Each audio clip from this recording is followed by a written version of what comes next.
Habemus Papam.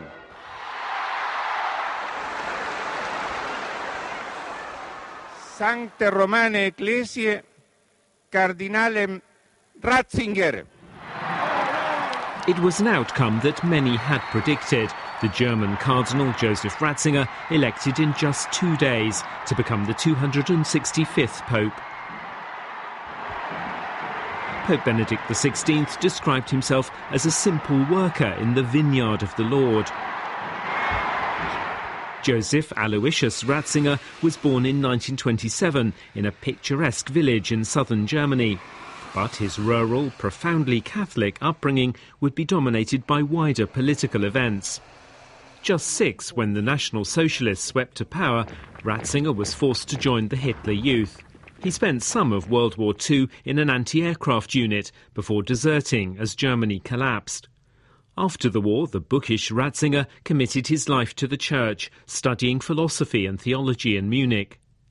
Ratzinger's reputation as a theologian was cemented in the 1960s by his participation in the Second Vatican Council, where he championed church modernization and reform.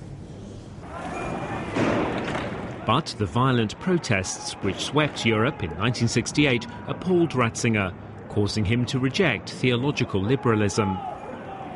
And it was as a conservative who embraced Catholic orthodoxy that Joseph Ratzinger was appointed Archbishop of Munich and then Cardinal. In 1981, the conservative Pope John Paul II appointed Cardinal Ratzinger as prefect of the Congregation for the Doctrine of the Faith. It was a key position, giving him huge influence over church doctrine. He took to the task with characteristic bluntness. One can see, so the argument goes, that the Bible does not really possess a moral wisdom, but that from time to time it adopted as its own the moral insights of the world around it. It is just the opposite which is correct. Cardinal Ratzinger was increasingly seen as the Pope's enforcer, speaking out against abortion, contraception, homosexuality, feminism, even rock music and the Harry Potter books. He saw the Roman Catholic Church as the one true denomination. He said all others were deficient.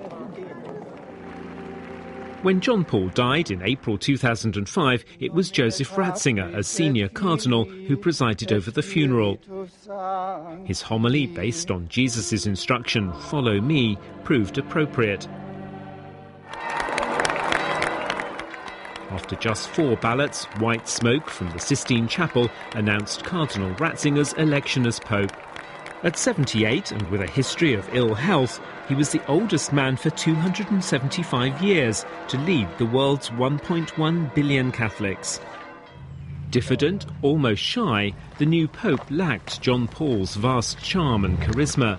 But the two men shared a conviction that the Church must resist the dangers of rampant individualism and consumerism.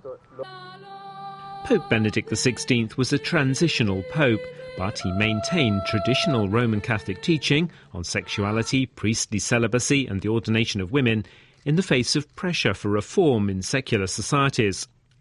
He believed that to be of lasting use to society, the Catholic faith must be preserved as it was, even if it meant this huge church might eventually become far smaller.